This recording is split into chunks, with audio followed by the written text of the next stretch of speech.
Antes veíamos las sustancias psicoactivas como algo únicamente peligroso, únicamente malo, únicamente dañino, ¿no? Cuando en realidad, además de todo eso, también pueden tener una grandísima utilidad en el ámbito científico, en el ámbito médico, y es un poco lo que estamos ahora redescubriendo, ¿no? De hecho, lo llaman renacimiento psicodélico. ¿Qué nos dice la evidencia científica actual acerca de las distintas sustancias? ¿Cuáles están investigando y cuáles son los resultados que apuntan? La eficacia que están mostrando los psicodélicos en los ensayos clínicos es tan alta, está duplicando o triplicando en algunos casos la eficacia que mostraban otro tipo de tratamientos en sus momentos más esperanzadores. Los psicodélicos lo que permiten es que el tratamiento farmacológico, en este caso el uso del psicodélico, sea una intervención puntual y que los resultados sean duraderos. Es decir, que el paciente no se encuentre mejor porque está tomando una pastilla, pero el día que deja de tomarla ya no se encuentra bien, sino que sea una intervención puntual. Y también siempre yo creo que enfatizando que esto se entiende dentro de un contexto terapéutico, por supuesto, que es un catalizador. En mi caso personal, yo soy un expaciente de psicoterapia asistida con psicodélicos. Yo tuve una depresión con 20 y pocos años y en mi caso pues fue súper eficaz. Salí de ahí pues realmente recuperado.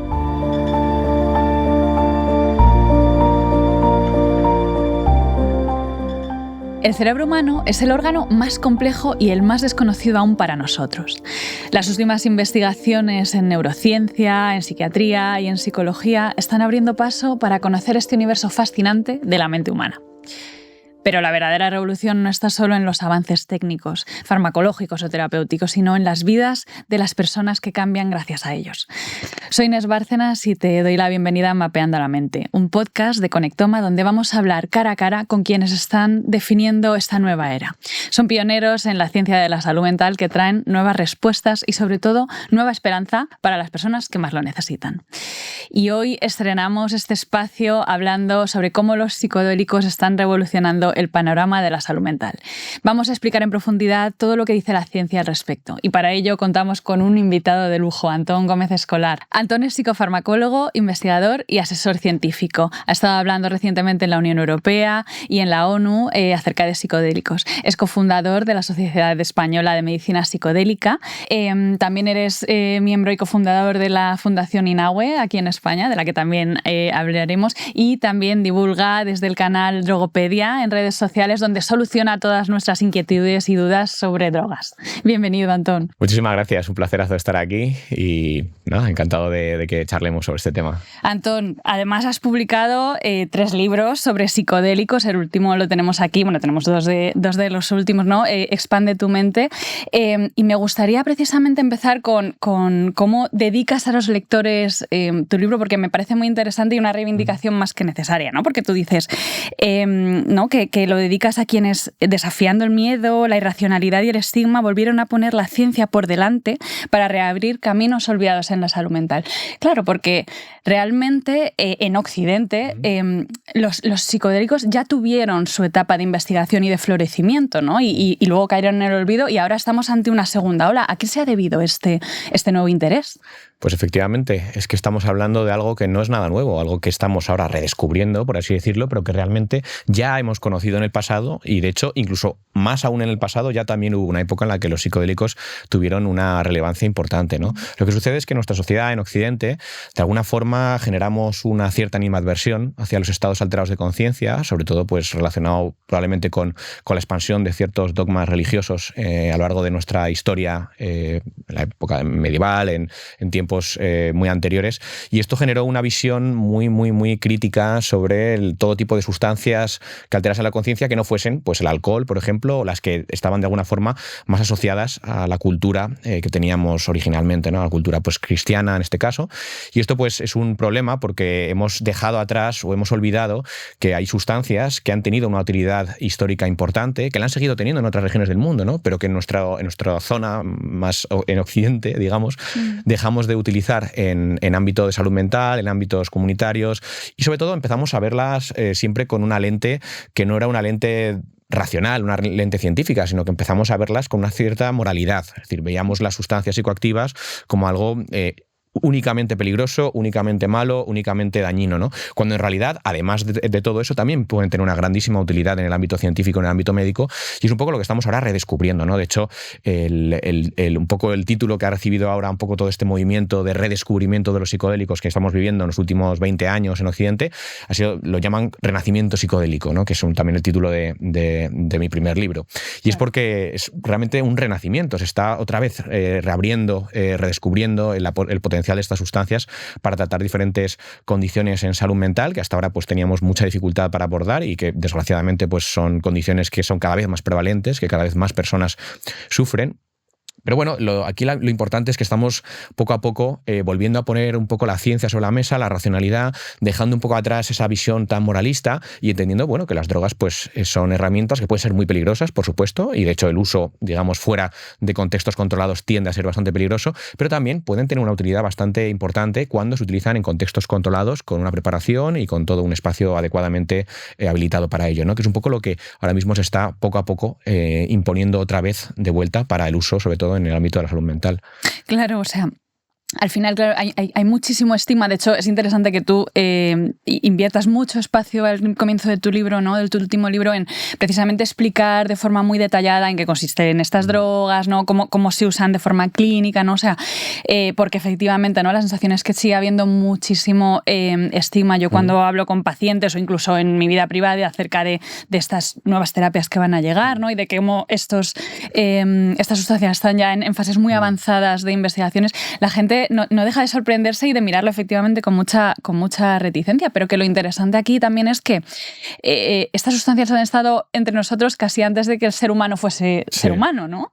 De hecho, es muy interesante nuestra teoría que hay, ¿no? De ¿cómo se llama? The Stoned Ape. Stoned Ape Theory, la teoría del mono colocado o del mono, del mono colocado, porque, bueno, es una teoría muy, muy curiosa.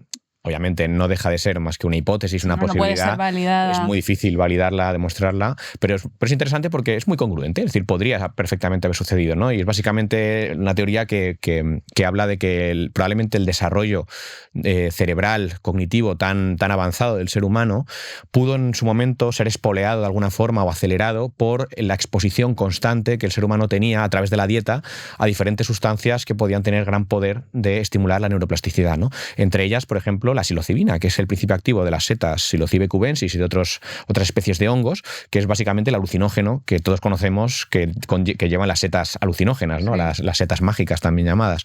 Entonces, esta teoría un poco habla de cómo uno de los factores que pudieron acelerar la evolución cognitiva del ser humano frente a otras especies de homínidos o de monos, de macacos, fue precisamente el haber consumido este tipo de sustancias de forma habitual en la dieta, que de alguna forma pudo estimular ese desarrollo cognitivo, ¿no? A día de hoy, la ciencia más moderna lo que sí que está encontrando es que efectivamente las sustancias psicodélicas tienen una gran capacidad para estimular procesos de neuroplasticidad, ¿no? Incluso en neurogénesis en algunas regiones del cerebro, es decir, acelerar un poco el nacimiento de nuevas neuronas en algunas regiones, como por ejemplo el hipocampo, donde a lo largo de la vida ya hemos visto que sí que hay nacimiento de nuevas neuronas, ¿no? Sabéis que la teoría un poco, todo el trabajo de Cajal hace muchos años, un poco postulaba que el cerebro tampoco tenía, digamos, una capacidad inmensa de desarrollar nuevas neuronas. Ahora sabemos que eso tampoco era verdad, que sí que tiene capacidad, pero no es una capacidad, digamos, que esté en todo el cerebro, sino que solamente se condensa en algunas regiones cerebrales,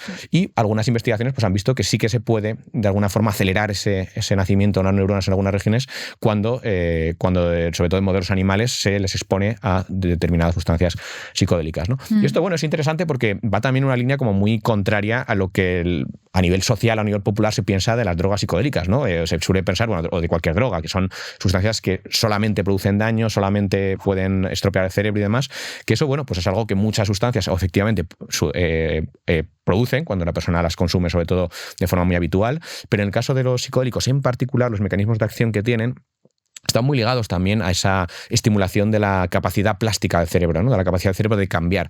Ese cambio puede ir por un buen camino en la línea de ayudar, por ejemplo, a una persona con una patología a fortalecerse, a salir de ella, a tener una mejoría cognitiva, una mejoría de estado de ánimo, lo que sea, pero también, obviamente, en contextos en los cuales no haya un control adecuado, podemos incluso inducir un estado mucho más patológico en la persona. Puede tener por ejemplo, un trauma psicológico relacionado con una experiencia psicosis derivada, muy difícil. ¿no? También. Todo eso, pues obviamente son herramientas, armas de doble filo, como todo, pero bueno, lo importante es que si las manejamos bien, pues podemos tener ese tipo de utilidades que, de hecho, en la prehistoria, en base un poco a esta teoría, pues parece ser que también podríamos hablar no solo del desarrollo cognitivo de la especie, sino también un poco del desarrollo de ciertos tipos de pensamiento o de cognición que pudieron ser también espoleadas por la capacidad de estas sustancias de inducir estados muy alterados de conciencia en los cuales pues, se podían desarrollar imaginaciones o ideas que a lo mejor en un estado ordinario de conciencia en ese momento no eran tan fáciles de desarrollar, ¿no? O sea, hay muchas posibilidades muy interesantes, difícil que podamos demostrar alguna de ellas, sobre todo las relacionadas con el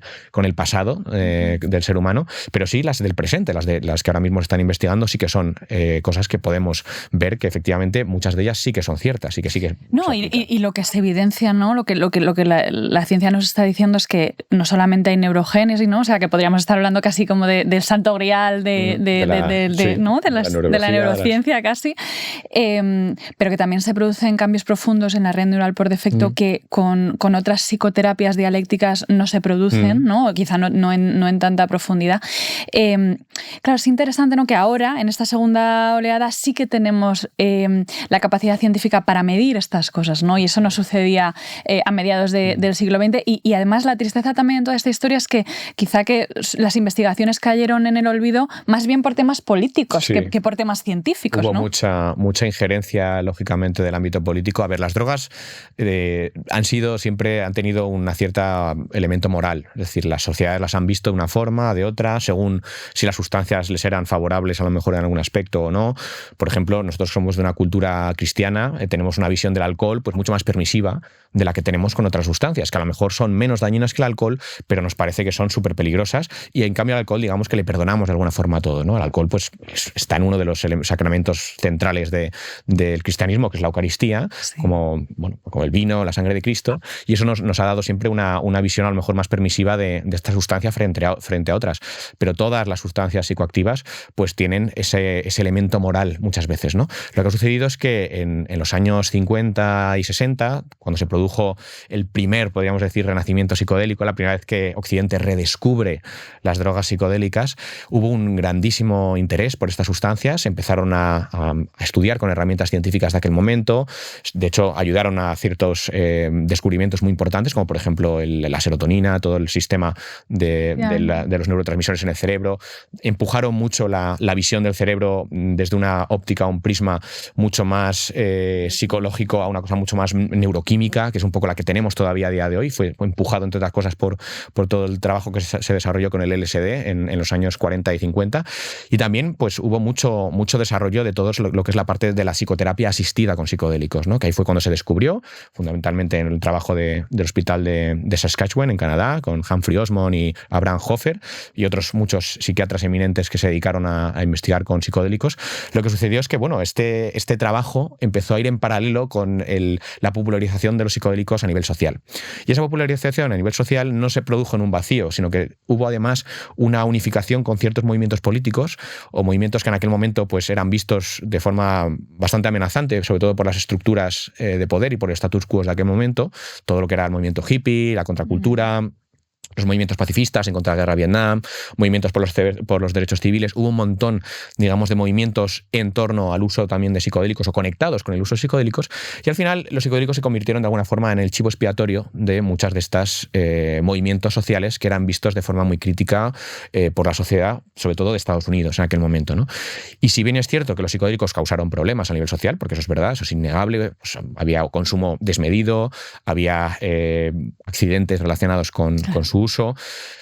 Si lo miramos con una óptica actual, no veríamos tampoco muchas razones, digamos, médicas, científicas o de salud pública para justificar el nivel de prohibición tan inmenso que hubo en aquel momento, ¿no? Ese ataque.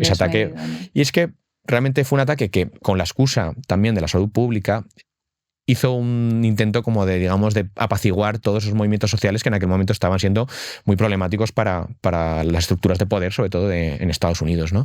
Y hubo una mezcla de elementos que llevaron pues a que se produjese una prohibición que no se había visto nunca en la historia a nivel de lo estricto y lo duro que fue, porque paralizó la investigación por completo, cosa que hasta ese momento nunca, digamos, la prohibición de drogas había paralizado la investigación. Había sido una prohibición, sobre todo, para el uso o el consumo o el acceso a nivel Pero no para social, la investigación científica. No para la investigación científica, pero en aquel momento la investigación fue de las cosas que también quedaron paralizadas durante muchos años, ¿no? Y hasta hace muy poco realmente no se ha empezado a levantar esa prohibición, porque era tácita realmente, porque la prohibición en investigación, a día de hoy, tal y como están reguladas las drogas a nivel global, tú no puedes prohibir la investigación. Se considera que esa es una de las grandes excepciones que siempre hay a las prohibiciones de las drogas.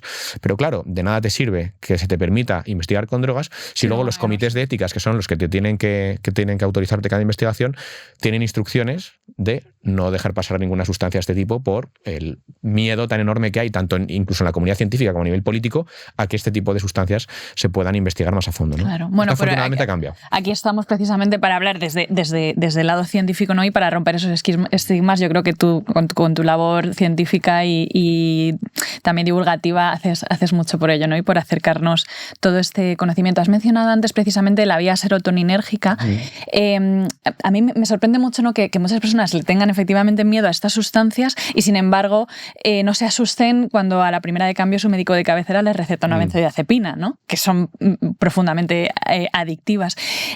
¿Por qué los psicodélicos no tienen ese potencial adictivo? Pues los psicodélicos son drogas muy especiales. Cuando hablamos de todas las diferentes familias de drogas, que siempre me gusta un poco introducirlo para que la gente entienda las diferencias. Sí, en este libro también hablas muy bien, ¿no? De la rueda de las sobre drogas. todo que tenemos como 7 grandes familias, ¿no? Las drogas que pueden ser las estimulantes, como el café, la cocaína, las drogas depresoras, como por ejemplo el alcohol, las benzodiazepinas que has mencionado, el GHB. Tienes las drogas cannabinoides, pues el cannabis, la marihuana, que mucha gente conocerá. También tenemos las drogas opioides, que son las que calman el dolor, que son súper adictivas, como por ejemplo la heroína, la morfina, el fentanilo, los nitacenos ahora, que es una... Sí, que ha empezado a resurgir, quizás desde los 50 en realidad, pero hasta hace poco no se ha empezado a utilizar a nivel ilegal. También drogas como por ejemplo las drogas empatógenas, las que generan sentimientos de empatía, de conexión, como por ejemplo el MDMA. Drogas disociativas, que generan disociación, que se utilizan mucho en anestesia, como por ejemplo pues, la fenciclidina, la ketamina, el gas de la risa. Y por último, la 7ª familia, que es la familia de las drogas psicodélicas, ¿no? La familia de las drogas psicodélicas, que sobre todo tiene miembros ilustres como el LSD, como la psilocibina, como la dimetiltriptamina, que está contenida en la ayahuasca o en otros tipos y en varias plantas, son sustancias que pues, producen esa alteración de la conciencia muy profunda, sobre todo a nivel sensorial, es donde más se notan, digamos, sus efectos, pero también a nivel cognitivo. Y lo que tiene también esta familia de especial es que la mayoría de sus miembros son sustancias cuya dosis tóxica o dosis letal más bien todavía no conocemos, porque digamos que hay tanto margen entre lo que es la dosis activa y la dosis que sería técnicamente letal, que todavía no se han dado casos en la historia de personas que hayan alcanzado esa dosificación y hayan tenido un deceso, una muerte por una dosis muy elevada, ¿no? Por ejemplo, el LSD, la psilocibina, son sustancias que sabemos que tienen que tener alguna dosis letal en algún punto, pero que todavía nunca se ha dado. O sea, es tan enorme ese margen de seguridad, lo cual pues, es muy bueno porque nos permite tener mucha más confianza a la hora de trabajar con ello en contextos de investigación o contextos clínicos, ¿no? Y luego, la segunda característica diferencial que tienen los psicodélicos con respecto al resto de familias de drogas psicoactivas es que no tocan ninguno de los mecanismos que podríamos decir del refuerzo, ninguno de los circuitos del refuerzo, que son los que tienden un poco a instaurar el consumo de drogas de forma más repetitiva o más adictiva en el largo plazo, ¿no? Claro, esa vía de recompensa dopaminérgica, ¿no? Que se ve tan alterada pues, con el tabaco, con la cocaína, ¿no? Es que incluso hay sustancias semipsicodélicas, o sea, sustancias que tienen propiedades psicodélicas, pero digamos que no están incluidas en la categoría psicodélicas per se, porque no son pura y dura psicodélicas, sino que tienen otro tipo de efectos, como por ejemplo las drogas empatógenas o las drogas disociativas, que si bien a día de hoy se están utilizando en terapia psicodélica, esas sí que tendrían, digamos, algún potencial adictivo, aunque sea bajo, y algún potencial también de tener una dosis, digamos, letal o tóxica que sí que pueda ser alcanzable en un accidente, digamos, ¿no? Pero los psicodélicos puros, o sea, LSD, psilocibina, no tienen ninguna de esas dos características de momento. O sea, no sabemos cuál es la dosis letal y es probable que exista, pero es muy alta y todavía no se ha alcanzado nunca ni en accidentes que se hayan dado en dosificación, que ha habido gente que ha tomado por accidente cientos de dosis de golpe y todavía pues no parece ser que no ha tenido ese problema, digamos. Y luego, sobre todo la parte de la adictividad. De hecho, es curioso porque los psicodélicos puros no solo es que no sean adictivos, sino que además son herramientas bastante eficaces para el tratamiento de adicciones. Claro, claro. Cuando se trata de inducir esos cambios en el cerebro que permitan a una persona que tiene una conducta muy instaurada y muy grabada ya a nivel de los circuitos cerebrales, como puede ser el consumo compulsivo de algo o la forma de relacionarse con el el mundo a través de una sustancia, estas sustancias son capaces de generar pues esa neuroplasticidad que, si se combina con un proceso psicoterapéutico bien estructurado, puede hacer que la persona pues sea capaz de abandonar un consumo de forma bastante más rápida y de forma bastante más duradera que en otro tipo de terapias, ¿no? Hace poco se ha publicado además un ensayo en el que comparaban, por ejemplo, el uso de parches de nicotina, por ejemplo, con terapia asistida con psicodélicos, concretamente con psilocibina, para dejar el tabaco, y bueno, creo que el resultado era como unas 6 veces más eficaz que el uso de nicotina, y en este caso estamos hablando además de un uso puntual, no estamos hablando de un uso crónico diario como es el de los parches de nicotina. Claro. Que es lo interesante, ¿no? Que la mayoría de pacientes que han tenido estas experiencias reportan que lo han hecho una vez en su vida y posiblemente sienten que no necesitan volver a hacerlo, ¿no? Que aquello que tenían que solucionar, ¿no? ha sido suficiente en ese momento concreto. Esto es lo verdaderamente más revolucionario de este tipo de terapias. Hablamos, de hecho, de un cambio de paradigma, porque hasta ahora, digamos que la farmacología... Era paliativo. Sí, la farmacología acompañaba al tratamiento psicoterapéutico, en el mejor de los casos, también hay que decirlo, porque desgraciadamente en la mayoría de los casos la farmacología era muchas veces la única intervención que se hacía, sobre todo cuando pues, un paciente va a su médico de cabecera con algún tipo de Podríamos afirmar que sigue siendo en nuestro país, ¿eh? Sí, bastante Podríamos frecuente. Afirmarlo. Bastante frecuente, desgraciadamente. Bueno, tiene sentido porque es un tema relacionado también con la disponibilidad de recursos, sobre todo por ejemplo, de psicólogos a nivel del servicio del sistema público de salud. Es un bien escaso, desgraciadamente, a nivel de la sanidad pública, el acceso a psicólogos, es un bien que a veces se demora mucho en el tiempo. Y bueno, pues la farmacología, digamos que muchas veces, en vez de ser la muleta que ayuda al paciente, pues se acaba convirtiendo en el único abordaje que tiene el paciente. Los psicodélicos lo que permiten es que el tratamiento farmacológico, en este caso el uso del psicodélico, sea una intervención puntual y que los resultados sean duraderos. Es decir, que el paciente no se encuentre mejor porque está tomando una pastilla, pero el día que deja de tomarla ya no se encuentra bien, sino que sea una intervención puntual que además lo que hace es básicamente potenciar la eficacia y la profundidad que pueda alcanzar la psicoterapia en ese paciente, y una vez que termina la terapia ya no es necesario mantener ese tratamiento farmacológico, como tampoco es necesario mantener la terapia. Y eso es un poco lo revolucionario que puede suponer las drogas psicodélicas en estos contextos, ¿no? Pasamos del uso de los fármacos para paliar un malestar, para tapar, digamos, como un parche temporal, sí. a que sean, digamos, como un antibiótico, algo que realmente puede curar. Claro, esa es la revolución, ¿no? O sea, curar de raíz, transformar también el cerebro, incluso la manera, la conciencia, ¿no? La manera en la que uno se percibe a sí mismo en el mundo, ¿no? Y también siempre yo creo que enfatizando que esto se entiende dentro de un contexto terapéutico, que es un catalizador de lo que es el proceso terapéutico. De hecho, exactamente esa es la palabra que más me gusta siempre utilizar, catalizador. Catalizador, una reacción química, tienes una reacción química que a lo mejor se iba a producir a lo largo de meses o años, como puede ser, yo que sé, la oxidación de un metal expuesto al aire, y tú añades un catalizador, y lo que hace el catalizador es que eso que habría sucedido a lo mejor durante 5 años, de pronto es capaz de suceder en unos pocos segundos, ¿no?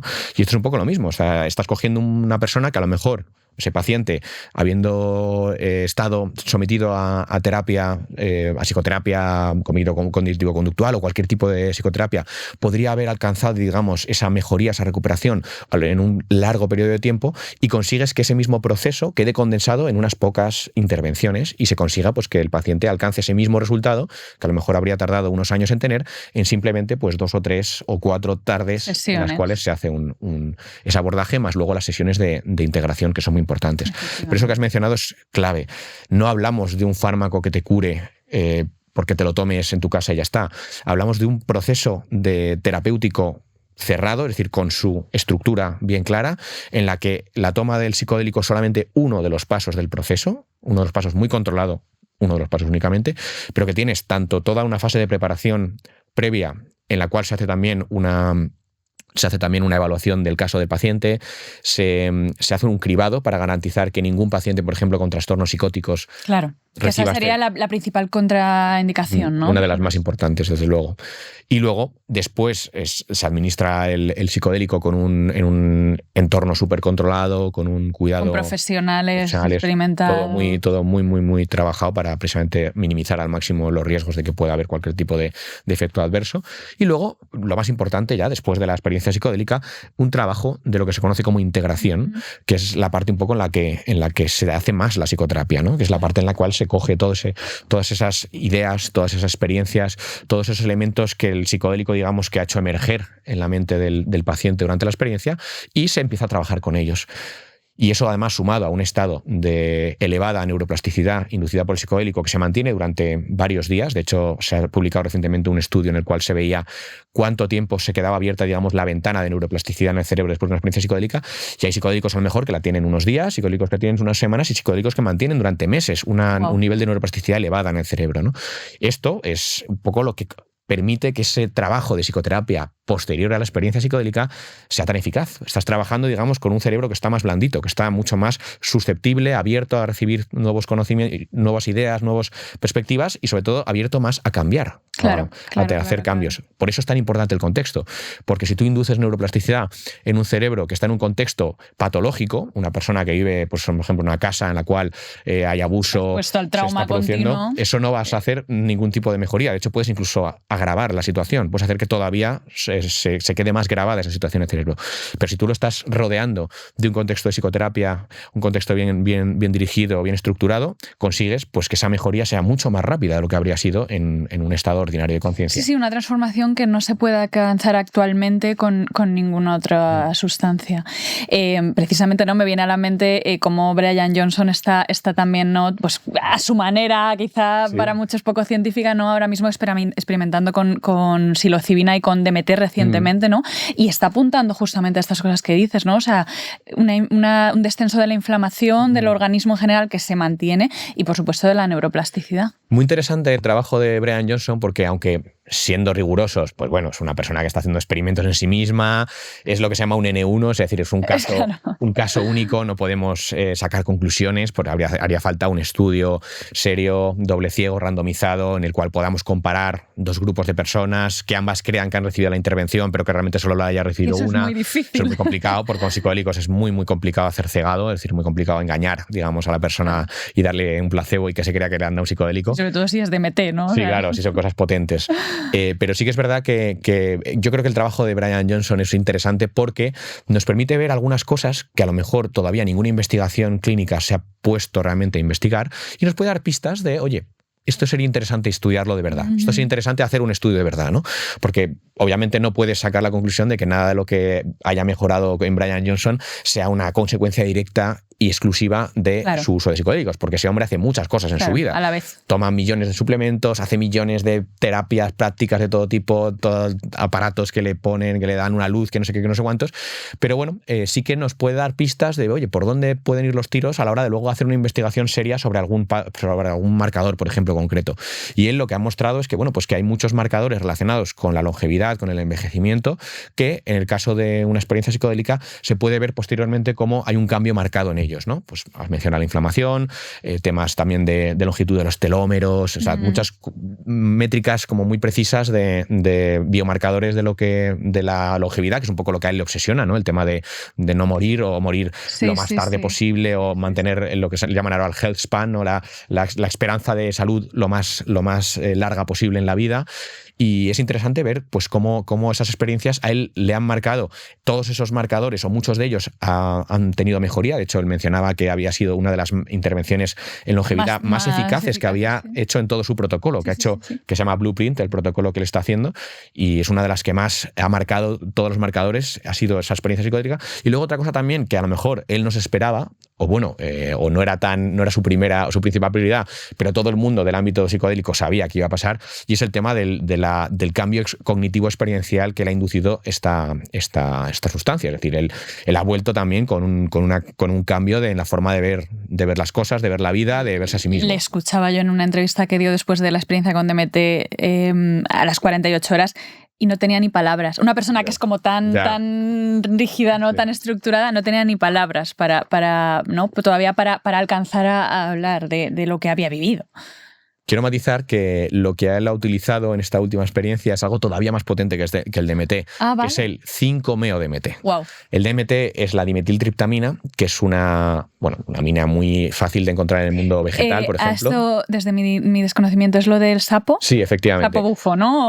El DMT es lo que está en la ayahuasca, digamos. La ayahuasca es una combinación de varios principios activos, pero sobre todo son DMT y betacarbolinas, que son una familia de sustancias que inhiben la monoaminoxiasa, eliminan unas enzimas, lo que permite que el DMT llegue al cerebro, si no, no llegaría al cerebro, nuestro estómago la destruiría.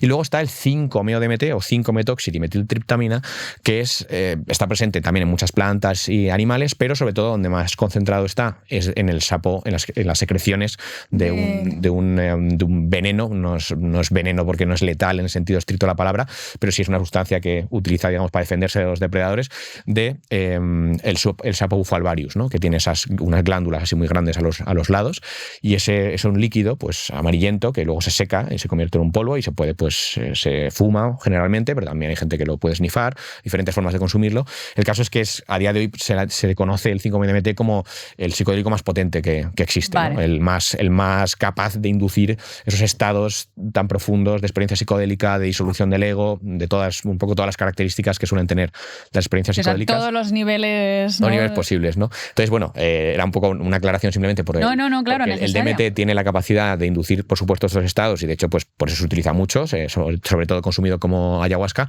pero el 5-MeO-DMT es como todavía más potente. De hecho, el DMT lo llaman la molécula espiritual, de Spirit Molecule. La molécula, sí, lo y el 5-MeO-DMT la llaman la molécula de Dios. Eso, la molécula de Dios. Tienes la molécula espiritual, primero es como un nivel como más tal, y luego está la más tocha, que es la más grande, la más potente, que es el 5-MeO-DMT, que es la que ha tomado Brian Johnson en esta segunda experiencia, porque en la primera utilizó psilocibina, y de hecho el resultado que tuvo le gustó tanto a nivel de los biomarcadores relacionados con el tema del envejecimiento y la esperanza de vida y la longevidad, que ha decidido incluirlo, digamos, como una parte ya de su protocolo, de forma puntual, o sea, de forma, digamos, de forma más habitual. Lo ha incluido, si no me equivoco, como una vez no sé si cada mes o cada 3 meses, va a tener, digamos, experiencias psicodélicas como parte de su protocolo, porque ha visto que los resultados son muy buenos a nivel de los biomarcadores y luego a nivel a nivel biomarcadores y como proyecto para combatir, ¿no? la enfermedad, la degeneración, el envejecimiento del cuerpo. Quiero preguntarte, vale, o sea, hablamos de que Brian Johnson, pues hay quizá una falta de cierto rigor científico. ¿Qué nos dice la evidencia científica actual acerca de las distintas sustancias? ¿Cuáles se están investigando y cuáles son los resultados que apuntan? Pues si nos vamos un poco al ámbito más estudiado a día de hoy, que es el ámbito del abordaje de diferentes trastornos psicológicos, fundamentalmente depresión, estrés postraumático, ansiedad y adicciones, son como las 4 condiciones o trastornos más estudiados actualmente, pues hay muy buenos resultados en general en casi todas, ¿no? Depende también un poco ya, y esto es un problema que es inevitable y que lo va a tener la investigación psicodélica durante mucho tiempo hasta que se empiece realmente a poner a prueba en el mundo real, y es que no podemos tampoco extrapolar los resultados de los ensayos clínicos a lo que sería el mundo real.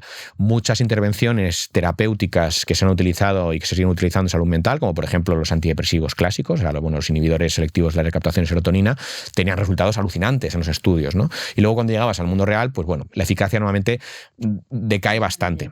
Y tiene sentido, porque en un ensayo clínico tú tienes todo muy controlado. Los pacientes son pacientes ideales, son los pacientes perfectos para que les funcione. No hay comorbilidad casi. No hay comorbilidad, tienen un nivel de atención y de tratamiento súper grande. Luego en el mundo real pues las cosas no son tan maravillosas nunca, no tienen médicos tan motivados, no tienen tantísimo seguimiento. Es decir, todo eso son cosas que lógicamente en el mundo real se pierden, y en el mundo real pues hacen que la eficacia que vemos en las clínicas sea menor que la que veíamos en ensayos clínicos. Pero es que aún así, y esto es lo interesante de los psicodélicos, aún así, la eficacia que están mostrando los psicodélicos en los ensayos clínicos es tan alta que es que está duplicando o triplicando en algunos casos la eficacia que mostraban otro tipo de tratamientos en sus momentos más esperanzadores, ¿no? Es decir, que estamos hablando de intervenciones que son realmente muy, muy esperanzadoras. Y no solo eso, ¿no? O sea, hay intervenciones que son buenas para el cerebro, ¿no? Como hemos visto, sí. Y que encima requieren en la mayoría de los casos, un solo uso. Sí, y eso también es una grandísima ventaja, muy, muy grande ventaja. Lo que no es una buena ventaja, o sea, para lo que no es una buena ventaja eso, es para el interés industrial que pueda haber en el desarrollo de estas terapias. Y este es uno de los talones de Aquiles que tiene la terapia psicodélica. Así como el resto de fármacos que se han desarrollado en el ámbito de la salud mental en las últimas décadas siempre han tenido detrás un gran conglomerado industrial de intereses y de dinero para hacer ensayos clínicos. Claro. Los psicodélicos adolecen, digamos, de no tener tantísimo interés. No tienen tanta rentabilidad, lo primero, por el modelo de uso. Luego la mayoría son moléculas que tienen un origen natural, que digamos que serían difíciles de patentar. Habría que, muchas empresas están buscando pues formas de liberación específicas que puedan patentar y demás, pero realmente... Johnson no con la esketamina. No lo he hecho mal, ¿no? La esketamina realmente es un tratamiento que sí que tiene un margen de patentabilidad vale. Y de hecho... Eso sería diferente, ¿no? La ketamina es un fármaco desarrollado por la industria farmacéutica, no es algo que esté en la naturaleza. En la mayoría de los psicodélicos sí que están en la naturaleza. Y luego, otra cosa importante es que la ketamina clásica, la que se desarrolló en los años 60, que es la ketamina un poco que se ha usado siempre en cirugía, y se utiliza en extrahospitalaria, en diferentes tipos de intervenciones médicas, sobre todo para cuando hay que intervenir a un paciente o generarle una analgesia rápida, cuando tiene un dolor, un gordo por un accidente de tráfico, lo que sea, o un quemado, se puede utilizar la ketamina, ¿no? Pero lo que sucede es que la ketamina es un compuesto quiral, que tiene, digamos, dos enantiómeros. O sea, es una mezcla de dos moléculas que son iguales, pero ligeramente diferentes. Son como las dos manos, ¿no? Tienen como dos orientaciones espaciales diferentes. Por un lado tenemos la esketamina, que es el enantiómero S de la molécula ketamina, y luego tenemos la arketamina, que es el enantiómero R de la molécula de la ketamina. La ketamina normal, la que se utiliza en cirugía, la que se descubrió en los años 60, la que se ha estado utilizando en el ámbito médico, es una ketamina que se dice racémica, que combina ambas dos. Combina la mitad de arketamina y la mitad de esketamina. Lo que ha hecho Johnson & Johnson, lo que ha hecho Janssen, es su filial que se dedica a que tiene patentado este fármaco, ha sido separar una de la otra y crear un producto que es 100% esketamina. Vale. Solo eso. ¿Qué pasa? Que eso ya sí que es patentable otra vez. Entonces puede generar otra vez una patente que te permita tener un fármaco, como es el caso del Spravato, que es el nombre comercial de la esketamina, que tiene un precio pues bastante alto. Son, si no recuerdo mal, en torno a unos 300 euros por bote, digamos, que se utiliza un bote o a lo mejor menos, pero normalmente yo creo que se utiliza uno por intervención terapéutica con cada paciente. O sea, que es un tratamiento caro. Tratamiento caro porque se ha podido patentar, digamos, esa molécula, lo cual ha hecho que sea interesante para la industria. Pero si, por ejemplo, nos vamos ahora a la psilocibina, la psilocibina es una molécula que está en muchísimos géneros de hongos. Tú puedes a lo mejor patentar un proceso de aislarlo, claro, o de producirlo y demás. Pero en el momento en el que tú comercializas eso, que tú haces, digamos, todo el proceso de pagar los ensayos clínicos y conseguir que esa sustancia llegue al mercado, muchas empresas a tu alrededor van a poder producirlo sin ningún problema porque no puedes, digamos, patentar la molécula en sí, porque es una molécula que está en la naturaleza. Tendrías que ir por otros caminos, patentar, pues yo qué sé, la formulación concreta, el tal, pero que es algo que es fácil de, digamos... Entonces digamos que no hay tanto interés. Y también, bueno, a ver, tiene un sentido que es comprensible. Es decir, si tú vas a gastarte un dineral enorme en estos ensayos, en un ensayo clínico, pues luego es una faena que llegues ahí con tu ensayo que te ha costado un dineral y en el momento que te lo aprueban, toda tu competencia puede sacar ese fármaco porque digamos que no has podido tener la exclusividad de la molécula, ¿no? Hay fórmulas realmente en el mundo de la farmacia para sacar adelante este tipo de cosas, pero digamos que no tienen tanto margen de beneficio como tendrían otro tipo de fármacos. Y por eso, digamos que este mundo adolece un poco de... Que va más lento, ¿no? Pero sí, sin embargo, yo creo que a nivel social y también a nivel, ahora con toda la expansión, ¿no? de la salud mental, cada vez más profesionales nos estamos haciendo eco de esto, ¿no? Y reivindicamos que se empiecen a emplear, claro, ¿no? Estos... No, y tiene sentido, porque al final los profesionales de la salud lo que buscáis es que vuestros pacientes efectividad, puedan mejorar lo más rápido posible, con la mayor solidez posible, posible, que sean cambios que de verdad... Y descronificar, ¿no? O sea, Sí. y al final utilizar herramientas que nos permitan llegar más allá, ¿no? Que muchas veces, oye, la psicoterapia es fantástica, pero hay veces que nos encontramos con barreras reales pues por traumas que han estado sostenidos durante años en la persona. Entonces, me hablabas de todas estas patologías no psiquiátricas con las que se usa.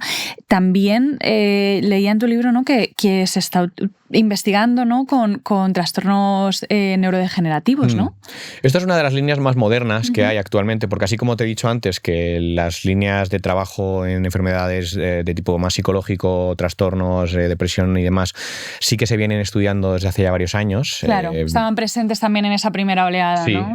Sí, de hecho fueron el principal interés que hubo en la primera oleada de investigación de los años 50, 60 y 70, sobre todo eran el alcoholismo, la adicción al alcohol, la depresión y lo que llaman la angustia vital o el vacío existencial, y sobre todo en personas, en enfermos de cáncer terminal. Qué interesante. Personas que estaban ya cercanas al final de la vida, con un nivel de ansiedad altísimo, obviamente, por la cercanía de la muerte. Con ese zuelo anticipatorio. Y se utilizaban para cambiar el chip, digamos, en esos últimos meses de vida y que la persona estuviese bueno, disfrutando por lo menos de la oportunidad de seguir vivos un día más, ¿no? Actualmente las líneas, digamos, de investigación en trastornos o enfermedades más bien relacionadas con estados psicológicos están ya bastante avanzadas, muchas de ellas. Algunas de ellas ya se están incluso aprobando. El caso de las ketamina que has mencionado ya está aprobada en la Unión Europea, ya se utiliza en España. El MDMA está muy cerca. El MDMA es sobre todo para el estrés postraumático, que funciona muy bien, sobre todo en casos resistentes. Aquí estamos hablando siempre de pacientes que no han respondido a los tratamientos convencionales y que se les da acceso a este tipo de ensayos clínicos, ¿no? Claro. Todavía no, digamos que no se está trabajando mucho con psicodélicos como primera línea en ningún caso, entonces todavía tampoco sabemos cuán eficaces pueden ser en personas que lleguen un día a una consulta con una depresión, sino que estamos viendo su eficacia en personas que ya no han respondido a los tratamientos convencionales, lo cual, bueno, pues nos da también la idea de que pueden llegar a ser incluso más eficaces si alguna vez se aplican, digamos, como un primer paso en vez de esperar a que no les funcione, ¿no? Pero bueno, entiendo que por seguridad es lógico que siempre se apliquen a personas que ya, digamos, no tengan... Que no tienen otra opción. En el caso de las enfermedades neurológicas, que ya te digo, esto es una línea mucho más moderna. Que podríamos hablar de Parkinson, Alzheimer, daño cerebral adquirido, como ictus. Sí, que pueden ser eso, ictus o, por ejemplo, un traumatismo craneoencefálico. Todo lo que sea algo físico, que podamos ver cómo ha habido un daño en la neurona, o sea, cómo podemos ver que ha habido, pues yo que sé, una placa beta-amiloide que se está formando en una sinapsis, que es lo que sucede también, por ejemplo, en el caso del Alzheimer, o una degeneración de neuronas dopaminérgicas en la sustancia nigra, ¿no?, como en el caso del Parkinson. Todo eso son enfermedades ya neurológicas que podemos ver, digamos, en un microscopio, podemos ver que se está produciendo ahí un daño. Pues en esas enfermedades, en estos últimos años se ha empezado a ver que los psicodélicos también tienen una potencialidad de ser útiles, ¿no? Primero porque parece ser que son capaces de reducir la neuroinflamación, que es un tipo de inflamación que a veces es difícil de abordar, porque bueno, la inflamación a veces cuando es sistémica tenemos herramientas, ¿no?, como los corticoides o los antiinflamatorios no esteroideos, pero luego cuando se trata, por ejemplo, de ir específicamente al cerebro, a la inflamación que se pueda producir a nivel del sistema nervioso central, es mucho más complicado abordar ese tipo de inflamaciones sin estar, digamos, haciendo un efecto a nivel sistémico completo, ¿no? Y los psicodélicos sí que parece que pueden tener cierta especificidad a la hora de reducir la inflamación a nivel de las neuronas, sobre todo porque, bueno, actúan a través de receptores neuronales, la mayoría de ellos, y son receptores que pues, son más específicos del sistema nervioso central, ¿no? Y luego también la capacidad de inducir esa neuroplasticidad, que está relacionada también con esa activación de neuroreceptores, sobre todo del 5-HT2A.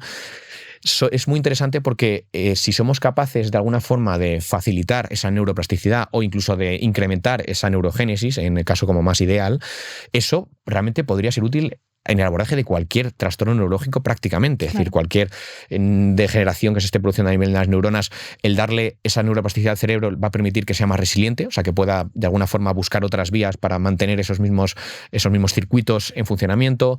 También puede ayudar a que si se ha producido lesiones o roturas de tejido nervioso a nivel microscópico, se pueda de alguna forma regenerar esas sinapsis que se hayan podido romper, esas conexiones que se han podido romper.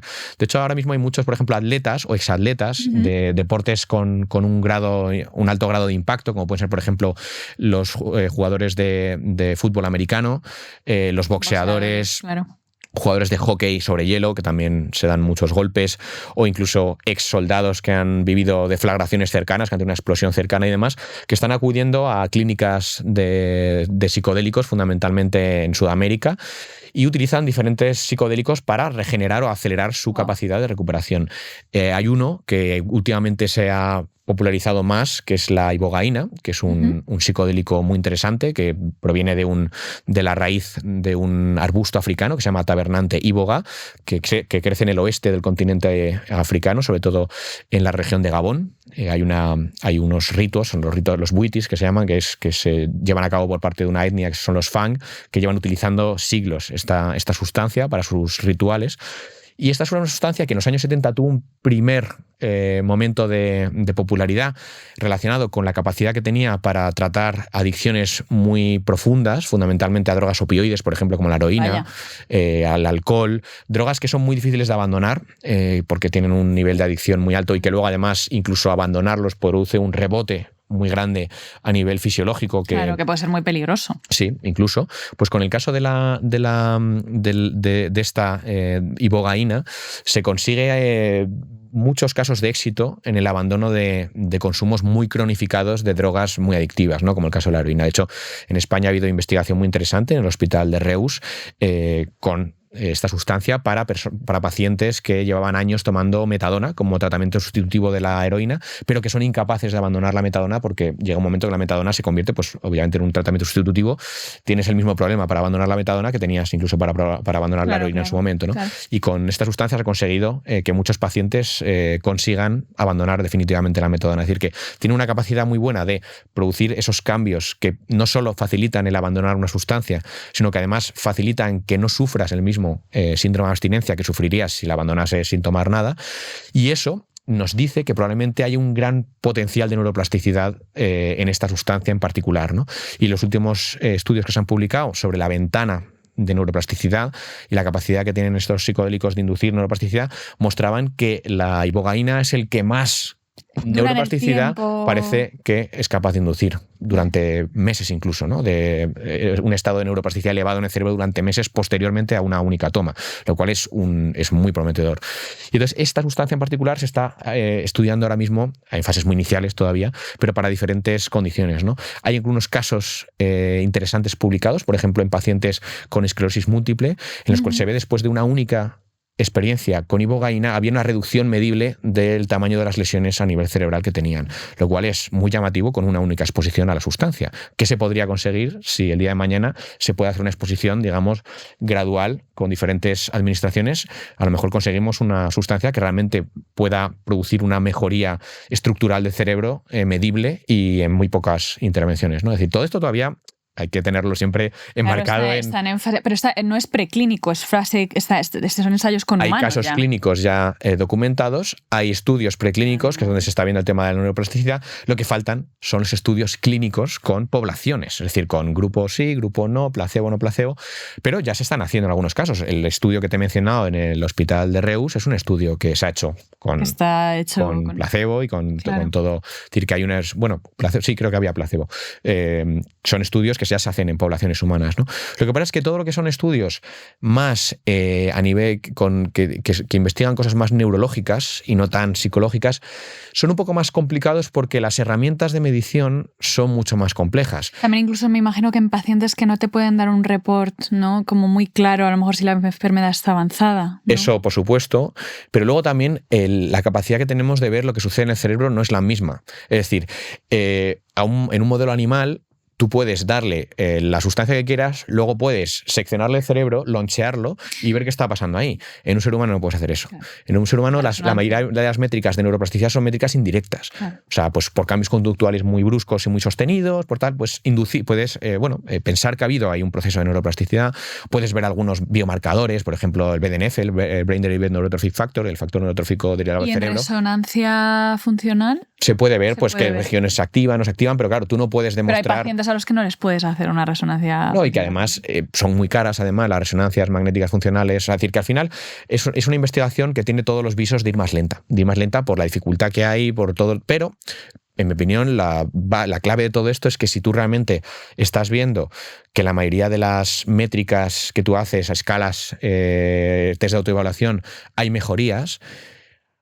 Más allá de descartar el efecto placebo, siempre, bueno, mientras no haya indicadores de que se esté produciendo ningún tipo de daño, ningún tipo de agravamiento, yo creo que es interesante el poder mantener estas investigaciones y que sigan adelante, independientemente de que la prueba de fuego de demostrar que hay neuroplasticidad, a lo mejor no puedas nunca tenerla más allá de una biopsia, que es una cosa muy poco probable de hacer en un ser humano, muy injustificable de hacer, digamos. Sí, muy reversible, ¿no? Sí, y sobre todo que son cosas que ningún comité de ética te va a autorizar, a menos que sea un paciente que ya le tiene que hacer una operación cerebral por lo que sea y ya de paso pues puedes ver una cosa u otra, ¿no? Pero es interesante el saber que estas herramientas tienen esas capacidades y que aunque todavía quede por investigar para poder demostrar fehacientemente que efectivamente todos esos procesos que estamos describiendo son realmente los que se están dando y en qué medida se están dando, ya hay indicios o indicaciones muy claras de que es un camino muy prometedor, fundamentalmente en un campo en el que no tenemos tampoco muchas más opciones, porque por ejemplo en el campo de la neurología no hay tampoco tratamientos a día de hoy para el Parkinson o el Alzheimer que tengan realmente una eficacia importante.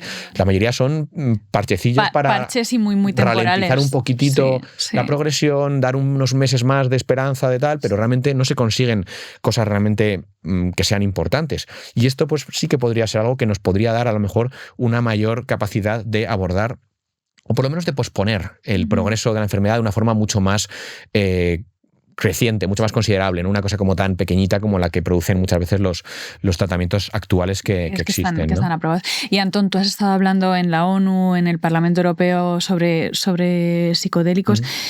¿Cuáles son las inquietudes de estos organismos y hacia dónde se dirigen en este campo?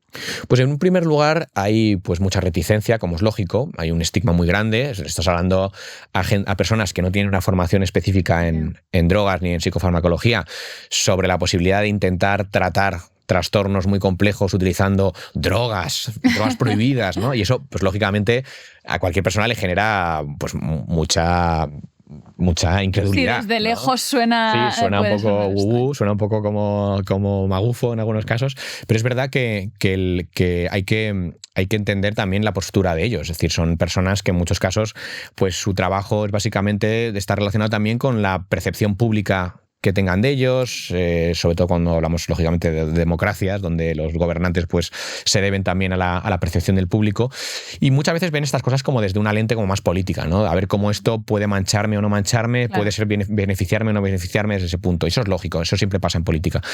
Cuando hablamos de altas esferas a nivel internacional no hay tanto eso, hay mucho más un tema de ver cómo si realmente merece la pena hacer un cambio legislativo, un trabajo de estos, o son simplemente señales iniciales que luego se van a quedar diluidas en el mundo real cuando se empiecen a aplicar a nivel real. Es decir, si realmente va a haber un cambio importante.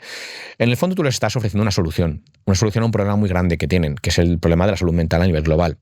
No es una solución completa, obviamente. Nadie está hablando aquí de una bala mágica que vaya a curar. Un problema multifactorial, claro, transversal pero sí a muchos le estás dando aspectos. una herramienta que puede permitir que una gran población que no responde a los tratamientos convencionales pues pueda tener la posibilidad de recibir un tratamiento alternativo que sí que les pueda funcionar. Entonces, desde ese punto de vista yo creo que se ve muy bien.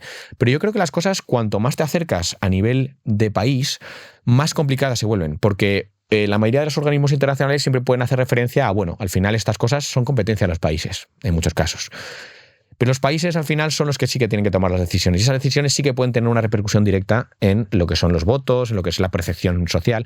Entonces yo creo que al final lo que hay que vender también mucho a los reguladores, a los legisladores, es que esto es un proceso que está mostrando una enorme seguridad y que además a nivel social, con una buena educación, o sea, con una buena explicación, digamos, de lo que es esto, se puede conseguir que la gente no cambie, digamos, la percepción que tiene estas drogas por el hecho simplemente de que se estén utilizando en terapia. Lo importante es que la gente entienda que estamos hablando de unos contextos de uso muy concretos. No es que de hoy a mañana de pronto las drogas vayan a pasar de ser malas a ser buenas. No, estamos hablando de que determinados usos de determinadas sustancias permiten que se consigan unos resultados muy buenos en algunos pacientes que no estaban consiguiéndolos en los tratamientos convencionales. Es una población, como tú decías antes, muy cronificada. Es un problema. Y estás ofreciendo una forma de abordar ese problema que es diferente y que puede mejorar. Y puede atajarlo prácticamente de raíz. Claro, pero requiere también de un cambio de mentalidad muy importante por parte de mucha gente. Y esto es algo que es lo que más que hay que abordar, ¿no? Tiene que haber un gran trabajo de formación o de educación, tanto a la ciudadanía como a los propios políticos, que es un poco lo que estamos haciendo pues, desde la Sociedad Española de Medicina Psicodélica y desde la Fundación INAHUE, mucho trabajo de pues hablar con políticos, explicarles lo que es esto, desmitificar estas drogas, decirles, pues mira, estas drogas tienen estos problemas, efectivamente, pero también tienen estas oportunidades cuando se utilizan en estos contextos determinados. No estamos pidiendo que se cambie la política de drogas, no estamos pidiendo nada muy complicado, sí que estamos pidiendo que se permita que aquellas personas que no han tenido una respuesta adecuada a los tratamientos convencionales y que están ahora mismo en un estado prácticamente de desahucio médico, porque no tienen, digamos, nada más que ofrecerles a día de hoy la medicina, más allá de, bueno, pues sigue probando estas dosis de antidepresivos y tal, pero un poco más se puede hacer de momento, que podamos ofrecerles una cosa extra, es decir, lo que se llama un programa de acceso compasivo. Aquellas personas que no han tenido una mejoría con los tratamientos convencionales y que sabemos que hay otros tratamientos que ya se están investigando y que están teniendo buenos resultados, que se les permita acceder de forma adelantada, digamos, de forma anticipada. ¿Por qué? Porque el proceso de evaluación médica, de evaluación de la evidencia científica, los ensayos clínicos y la eventual aprobación del uso médico de estas terapias es un proceso que está avanzando. Lo que pasa es que es un proceso muy largo, muy lento, que va a tardar muchos años. Claro. Entonces queremos que aquellas personas que estén ya en una situación de no mejoría con terapias puedan empezar a tener acceso a estos tratamientos de forma muy controlada, porque un programa compasivo es un programa muy, muy bien controlado, muy estructurado, pero que permite también ir generando también más evidencia. O sea, además, si además de la evidencia de los ensayos clínicos puedes sumarle la evidencia del acceso compasivo, pues es como estar haciendo más ensayos clínicos a la vez, lo cual acelera también la generación de evidencia y permite que personas del mundo real que ya están teniendo esos problemas puedan ya tener acceso a estas terapias y no tengan que esperar a lo mejor 5 o 10 años a que la Agencia Europea del Medicamento o la Agencia Española del Medicamento quieran considerar que ya tenemos suficiente evidencia para dar la luz verde, ¿no? Tengo que decir también que a nivel de, por ejemplo, la Agencia Europea del Medicamento, donde estuve recientemente, están muy esperanzados con estos tratamientos, están muy contentos con cómo está avanzando todo esto. Incluso, bueno, el director médico de la Agencia Europea de Drogas es una persona súper interesada en el ámbito de los psicodélicos. Vaya. Le veo en todas las conferencias sobre psicodélicos que hay en Europa, está muy, muy, muy entusiasmado con todo este proceso. Pero claro, al final nos dicen siempre lo mismo. Es decir, a nosotros nos parece maravilloso, estamos deseando aprobar esto, pero hasta que no estén los ensayos clínicos y la evidencia sobre la mesa, nosotros no podemos aprobar, porque no podemos hacerlo, digamos, motu propio. Claro, tenemos que seguir los cauces. Y entonces, ¿qué pasa? Que esos cauces pues tienen ese problema que te mencionaba antes de que, a diferencia de otros medicamentos, no hay unas industrias multimillonarias detrás que empujen estos tal. Sí. Obviamente hay empresas, hay farmas que están apostando por los psicodélicos, pero digamos que son farmas pequeñitas, son farmas que van poco a poco, no tienen, digamos, no son la pisonadora regulatoria que es una gran empresa farmacéutica y que son capaces realmente de empujar y sacar hacia adelante este tipo de tratamientos, ¿no? Una pena porque si tuviesen ese respaldo, pues se podría sacar esto adelante mucho más rápido y mucho más ágil. Pero bueno, también eso le da también cierto elemento como más especial a estos fármacos, y es el hecho de que muchos de ellos están sacados adelante pues, por pequeñas empresas, por iniciativas incluso sociales, ¿no? El caso, por ejemplo, del MDMA en Estados Unidos, la organización que ha estado empujándolo hacia adelante hasta hace poco, que se llama MAPS, Multidisciplinary Association for Psychedelic Studies, es una ONG. Vaya. Y va a ser una de las, si no la primera vez en la historia, la segunda vez en la historia que una ONG saca adelante un fármaco por todo el proceso regulatorio, ¿no? Y creo que han sido unos, no sé si son 400 millones de dólares lo que se han dejado de momento en todo este trabajo. Claro, esto te lo hace una empresa grande así, sin darse cuenta, pero una ONG pues se puede tirar lo que se ha tirado MAPS. MAPS ha tirado 35 años con este proceso. Hasta poder... 35 años para llevar llevarla hasta la fase 3. La fase 3 ya, a nivel económico, ya era tan prohibitiva que han tenido que generar otra subempresa, que esa sí que es una empresa con ánimo de lucro que recibe, digamos, inversión, y esa es un poco la que está empujando ya la última fase. Pero hasta llegar a esa fase lo ha hecho toda una ONG que se ha tirado 35 años para hacer un proceso que probablemente una gran empresa farmacéutica te lo podría haber hecho incluso en 10 o 15, ¿no? Y esto, pues... A ver, es lo interesante también muchas veces de lo que es toda esta ciencia psicodélica. Yo creo que lo vemos reflejado en ti mismo, ¿no? O sea, que al final tú estás trabajando, divulgando, investigando, tratando incluso, ¿no?, de contribuir a cambiar estas políticas en el uso y la investigación de estos fármacos, y muchas veces hay historias personales detrás que quería aprovechar antes de cerrar la entrevista. Claro. Bueno, pues también, ¿no?, hablar de que esto no es solamente un interés intelectual tuyo, científico, sino que es algo que tú has podido experimentar en primera persona, ¿no? ¿Nos cuentas un poco de esto? Sí, bueno, en mi caso personal, yo soy un ex paciente de psicoterapia asistida con psicodélicos. En mi caso, yo tuve una depresión con 20 y pocos años al terminar la carrera. Y me tiré varios años bastante perdido, sobre todo sin mucha mejoría, pese a los intentos que hacía por solucionarlo. Es decir, iba a psicoterapia, tomaba antidepresivos y bueno, pues no mejoraba, no estaba respondiendo, ¿no? Como le pasa a mucha gente realmente. Sí, que se queda en un estado a lo mejor como... Sí, estás a lo mejor más anestesiado porque los antidepresivos pues te llevan a un estado emocional más una disociación emocional más suave, en la que no, bueno, pues... una analgesia emocional. Pero no estás realmente, digamos, recuperado ni curado. Estás simplemente pues en un estado como de paliativo, como tú decías antes, ¿no? Y lo que sucedió en ese caso es que yo tuve la suerte de entrar en contacto con un terapeuta que trabajaba con estos abordajes. Además, estas terapias se estaban empezando otra vez a ensayar en España. Ha habido ensayos en estos últimos años en España, pero bueno, que digamos, esto tiene ya mucha inercia, lleva ya 20 años igual haciéndose ensayos aquí y allá en diferentes países y demás. Y bueno, pues coincidieron varios factores que me permitieron a mí tener acceso a una terapia asistida con psicodélicos. En mi caso, pues tuve dos experiencias fundamentalmente, una con MDMA y otra con psilocibina, separadas en el tiempo, dentro de un programa estructurado de psicoterapia asistida con psicodélicos, cada una con su fase de integración, con su fase de preparación y todo lo demás. Y en mi caso pues fue súper eficaz. Es decir, yo entré en este proceso pues bastante desesperanzado, sin tampoco ninguna mejoría clara en varios años que había estado tratándome esa depresión. Por la vía tradicional. La vía tradicional, la que todo el mundo tiene acceso a día de hoy y no más allá, desgraciadamente. Y salí de ahí pues realmente recuperado, es decir, curado. Sé que esta palabra pues no usa mucho tampoco en... Hablamos de remisión. Es que muchas veces no podemos usarla por las herramientas que tenemos en salud mental, ¿no? No, pues en mi caso sí que fue curación. Es decir, yo desde ese día, digamos que ya no he vuelto a tener... No he vuelto a estar mal. O sea, he tenido, pues obviamente, épocas mejores y peores de mi vida, como es lógico, pero digamos que no he vuelto a estar como estuve en ese momento, y digamos que no he vuelto a sentirme tan vacío, tan falto, tan carente de sentido, tantas cosas que digamos que en ese momento sentía que no tenía a mano, ya las recuperé y ya no han vuelto a escapárseme.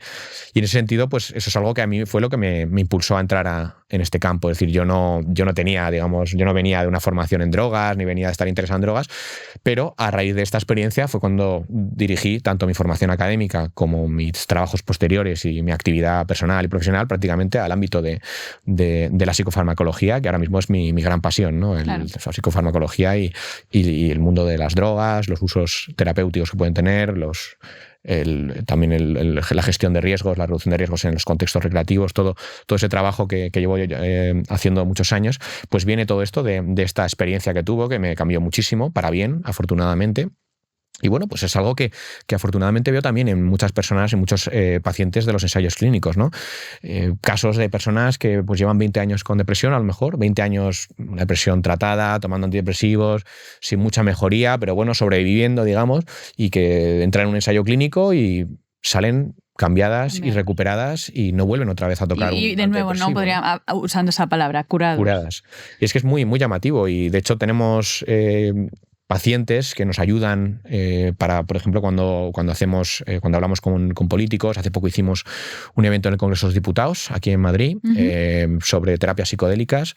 Vinieron representantes de la mayoría de los grandes partidos, pudimos hacer un repaso de la evidencia y también pudimos poner una mesa de experiencias o testimonios de pacientes. Y vinieron pacientes de ensayos clínicos y pues muchas contaban esa misma historia, es decir, 20 años con una depresión y el día que salí de la sesión con psicodélicos ya no tenía depresión y no he vuelto a tener depresión y llevo ya hace 2 años de eso, ¿no? Wow. O sea, pacientes en esa situación. Y eso es muy, muy impactante, sobre todo cuando, es muy impactante porque cuando llevan tomando psicodélicos, cuando llevan tomando, antidepresivos 10, 20 años y han estado pues sobreviviendo, pero no han tenido tal, y de pronto de la noche a la mañana ya está, dejan la medicación, dejan el tratamiento porque ya están recuperadas, como si tuvieses tomado un antibiótico que te ha curado la infección. Sí.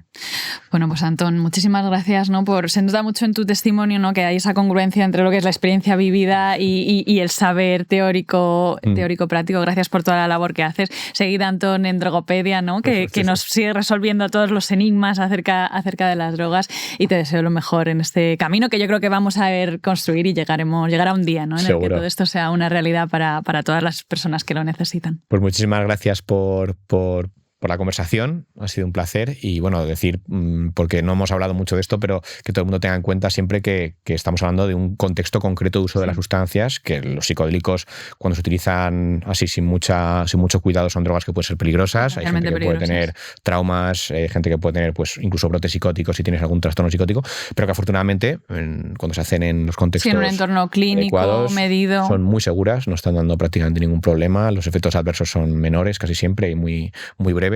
Y esto es algo que creo que también es una de las victorias del proceso, digamos, más cauteloso y más precavido que se está haciendo ahora comparado con lo que se hizo en otros momentos de la historia en los que hubo, digamos, un acceso mucho más desmedido y mucho menos cuidado. Y ahora, afortunadamente, gracias a ese rigor científico y a ese abordaje, digamos, más de precaución, se está consiguiendo que los resultados pues sean buenos, pero además sean seguros, que eso es lo más importante. Es muy importante, y también por eso, ¿no?, hay que destacar la labor que hacéis desde la Fundación Inagüe y desde la Sociedad Española, ¿no?, de medicina psicodélica, ¿no? Sí. Para formarnos y ser la avanzadilla de cara a estos nuevos avances que se van a instaurar. Buah, esa es la pregunta del millón a día de hoy, porque hay mucha gente en el ámbito de salud mental que lleva tiempo siguiendo esto, es consciente de que es la próxima gran revolución en salud mental que vamos a vivir, pero desafortunadamente, todavía no existe no hay una forma muy fácil, digamos, de empezar a formarse. Pero sí que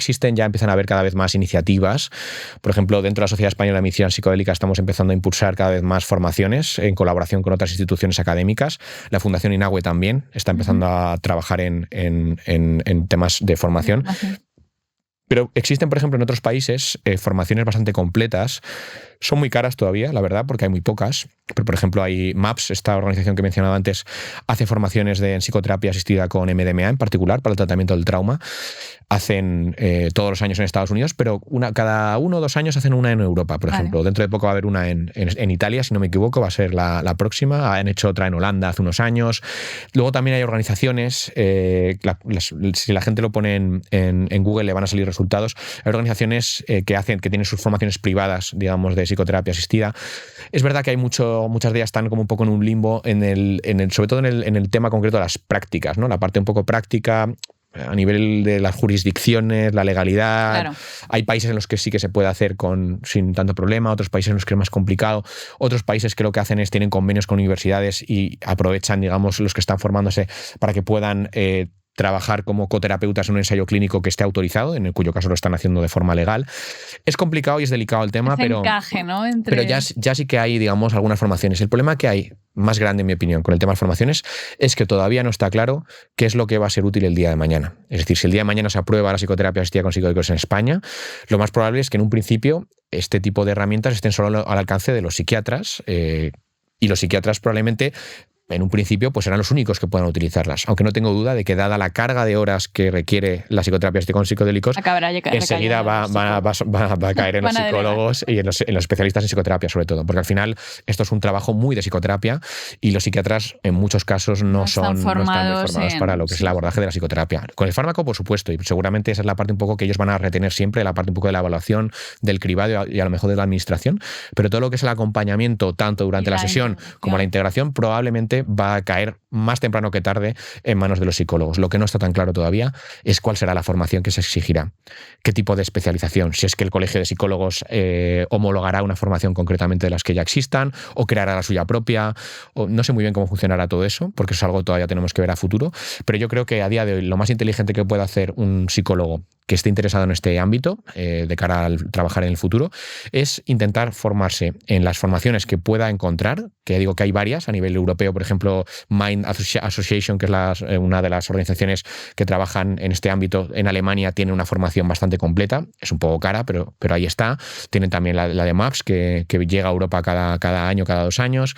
En España hay varias organizaciones que hacen este tipo de formaciones, cambian mucho, aparecen, desaparecen, o sea, no hay tampoco unas, digamos, que sean como la más sólida, pero sí que si buscan van a encontrar probablemente organizaciones que hacen este tipo de formaciones, y lo mejor que pueden hacer es formarse a sabiendas, eso sí, de que no está claro todavía cuál va a ser cuál va a ser la formación, digamos, que se va a homologar en un futuro, porque probablemente esto va a depender mucho de luego el momento en el que se aprueben estas cosas, cómo sea un poco el clima político, qué es lo que se decida, pero realmente yo creo que estar formado en esto es una línea muy importante de cara al futuro del campo. Bueno, y al final recogiendo un poco, ¿no?, esta revolución que estamos viviendo ya en psiquiatría, en psicología, ¿no?, que llevamos años pues dándole vueltas a las mismas cosas, ¿no? Y ahora mismo yo creo que estamos viviendo un momento fascinante, ¿no?, de transformación, que al final, lo que decíamos al principio del podcast, pues va a recaer, ¿no?, en la salud de millones de personas que lo necesitan en todo el mundo. Y por supuesto, no dejéis de leer los libros de Antón, ¿no?, que